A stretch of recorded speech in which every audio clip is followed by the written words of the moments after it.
13-year-old girl was sitting in her classroom in Hiroshima. Her name was Setsuko Thurlow. She remembers the light first. Not heat, not sound, just a blinding white flash that swallowed everything. When she woke up, the school was gone. Her friends were gone. The city was burning. And somehow, she was still alive. Setsuko walked through ruins that used to be streets. People moved without skin on their arms. Others called for help in voices that no longer sounded human. She later found members of her family trapped under collapsed buildings.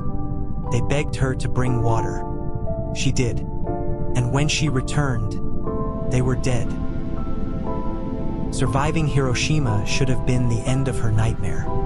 But for Setsuko and thousands like her, it was only the beginning. In Japan, they were called hibakusha, atomic bomb survivors. At first, people felt sympathy. Then something changed. Fear replaced compassion. Nobody understood radiation. So rumors spread that hibakusha were contaminated, that their blood was poisonous, that their children would be deformed. None of it was true.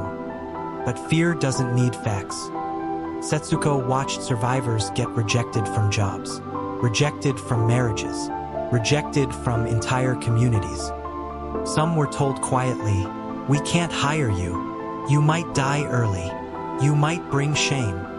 So Setsuko learned to stay quiet. She hid where she had been in 1945. She hid her scars. She hid her past. Many survivors did the same. They avoided hospitals, avoided records, avoided each other, because being known as a hibakusha meant being treated like a disease. And all the while, their bodies suffered. Cancers, chronic pain, fatigue that never ended. But the worst wound wasn't physical. It was social. Imagine surviving the most destructive weapon ever created, and then being punished for surviving it. Decades later, Setsuko broke her silence. Not to accuse, not to seek revenge, but to warn the world. She stood at the United Nations and said, "This is what nuclear weapons do to human beings." Not in 1 second, but for a lifetime.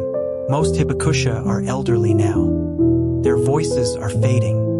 And when they're gone, the world may remember Hiroshima as a moment, instead of a lifelong sentence. Setsuko survived the bomb.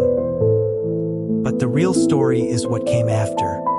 If you're interested in real stories like this, stories that sound unreal but actually happened, kindly subscribe to Atlas Studios.